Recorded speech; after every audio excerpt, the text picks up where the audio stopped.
بسم اللہ الرحمن الرحیم۔ محترم ناظرین، السلام علیکم۔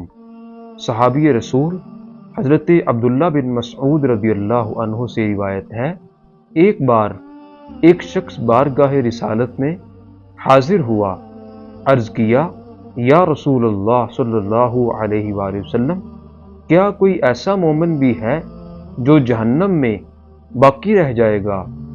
غیب جاننے والے آقا مکی مدنی مصطفیٰ صلی اللہ علیہ وآلہ وسلم نے فرمایا، ہاں، ایک شخص جو جہنم کے گہرے گڑھے میں ہوگا اور اونچی آواز سے یا حنان یا منان پکار رہا ہوگا، اس کی آواز بلند ہوگی یہاں تک کہ حضرت جبرائیل علیہ السلام سنیں گے تو تعجب سے کہیں گے، العجب العجب، یعنی عجیب بات ہے، عجیب بات ہے۔ پھر حضرت جبرائیل علیہ السلام عرش الہی کے سامنے حاضر ہوں گے، سر سجدے میں رکھ دیں گے۔ اللہ پاک فرمائے گا، ارفع راسک یا جبرائیل، اے جبرائیل اپنا سر اٹھاؤ۔ حضرت جبرائیل علیہ السلام سر اٹھائیں گے۔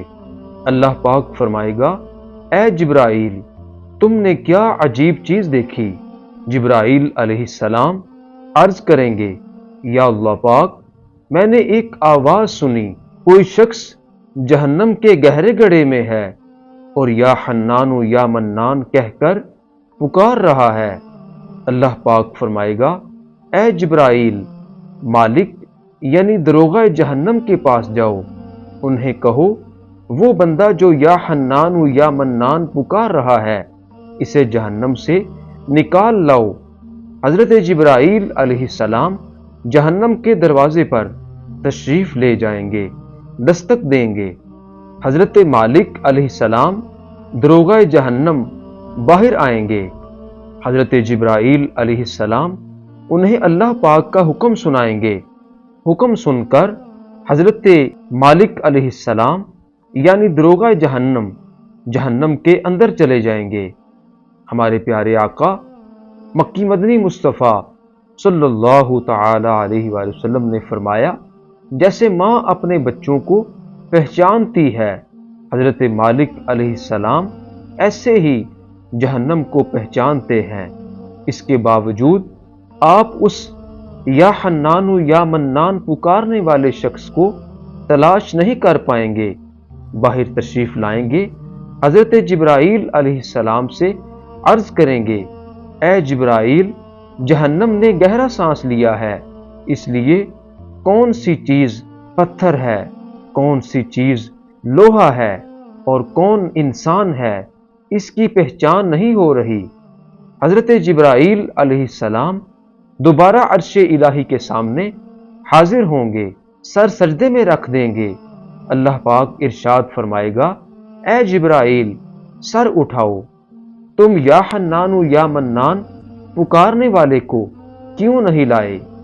حضرت جبرائیل علیہ السلام عرض کریں گے، مولا دروغہ جہنم حضرت مالک علیہ السلام نے معذرت کر لی ہے۔ وہ کہتے ہیں جہنم نے سانس لیا ہے، اس کی وجہ سے پتھر، لوہے اور انسانوں کے درمیان کوئی فرق نہیں بچا ہے، کسی چیز کی پہچان نہیں ہو پا رہی۔ اللہ پاک فرمائے گا، اے جبرائیل مالک یعنی دروغہ جہنم سے کہو، میرا بندہ جہنم کے فلاں گڑھے میں ہے، فلاں کونے میں اس طرح پڑا ہے۔ حضرت جبرائیل علیہ السلام دوبارہ جہنم کے دروغہ پر جائیں گے، حضرت مالک علیہ السلام کو یا حنان یا منان پکارنے والے کا پتہ بتائیں گے۔ دروغہ جہنم حضرت مالک علیہ السلام جہنم کے اندر جائیں گے تو دیکھیں گے کہ ایک شخص ہے، اس کے پاؤں اس کی پیشانی کے ساتھ اور ہاتھ گردن کے ساتھ بندھے ہوئے ہیں، اور جہنم کے سانپ بچھو اس کے ساتھ لیٹے ہوئے ہیں۔ حضرت مالک علیہ السلام اس کی زنجیریں توڑ دیں گے اور جہنم سے نکال کر حضرت جبرائیل علیہ السلام کے حوالے کر دیں گے۔ حضرت جبرائیل علیہ السلام اسے لے کر عرش الہی کے سامنے حاضر ہوں گے اور سر سجدے میں رکھ دیں گے۔ اللہ پاک فرمائے گا اے جبرائیل سر اٹھاؤ۔ جبرائیل علیہ السلام سر اٹھائیں گے۔ اب اللہ پاک اس بندے سے فرمائے گا اے میرے بندے، کیا میں نے تیری بہترین تخلیق نہیں کی تھی؟ کیا میں نے تیری طرف رسول نہیں بھیجے تھے؟ کیا ان رسولوں نے تمہیں میری کتاب نہیں سنائی تھی؟ کیا میرے رسولوں نے تجھے نیکی کا حکم نہیں دیا تھا؟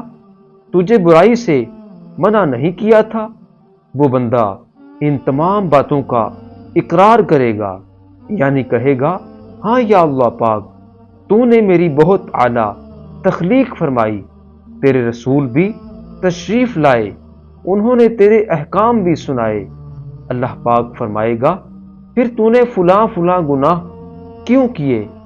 بندہ عرض کرے گا یا اللہ پاک، میں نے اپنی جان پر ظلم کیا، جس کی سزا میں مجھے جہنم میں ڈال دیا گیا، اس کے باوجود میری امید نہ ٹوٹی، مجھے تیری رحمت سے امید تھی، اسی لیے میں یا حنان و یا منان پکارتا رہا۔ مولا تو نے اپنے فضل سے مجھے جہنم سے نکالا ہے، یا اللہ پاک اب مجھ پر رحم فرما۔ اللہ پاک فرمائے گا اے فرشتوں گواہ ہو جاؤ، میں نے اس بندے پر رحم کیا اور اسے معاف کر دیا۔ دوستو، اس طرح کی مزید اچھی ویڈیوز دیکھنے کے لیے چینل کو سبسکرائب کر دیں۔